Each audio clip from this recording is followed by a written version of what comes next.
নিচু জায়গায় এখানে প্লাবিত হয়েছে এবং টানা বর্ষণে এই ঢলে অত্র এলাকার অনেক মানুষজনের বাসাবাড়ি প্লাবিত হয়েছে, তাদের জিনিসপত্র বিনষ্ট হয়েছে।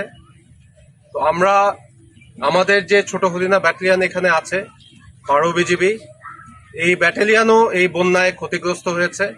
আমাদের বেশ কিছু ক্যাম্পও ক্ষতিগ্রস্ত হয়েছে, কিন্তু এর মধ্যেই আমরা বর্ডার গার্ড বাংলাদেশ আমাদের বাংলাদেশের সীমান্ত রক্ষার পাশাপাশি অত্র এলাকার জনগণের দুর্ভোগ লাঘব করার স্বার্থে আমাদের যা কিছু আছে তাই নিয়ে এগিয়ে এসেছি।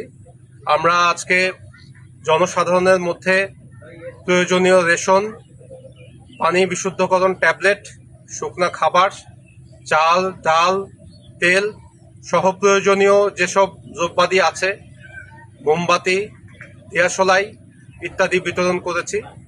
ইনশাল্লাহ আমাদের এই কার্যক্রম অব্যাহত থাকবে। আমরা এই এলাকায় মেডিকেল ক্যাম্পেইন সহ আরও জনগণের দুর্ভোগ লাঘব করার জন্য যে সকল প্রয়োজনীয় ব্যবস্থা নেওয়া প্রয়োজন, বন্যার পানি না নামা পর্যন্ত ইনশাল্লাহ আমরা সেই ব্যবস্থাগুলো নিতে থাকব। বর্ডার গার্ড বাংলাদেশ সবসময় তার ক্লাসিক্যাল সীমান্ত রক্ষার দায়িত্বের পাশাপাশি স্থানীয় জনগণের পাশে নিরবিচ্ছিন্নভাবে কাজ করে যাবে।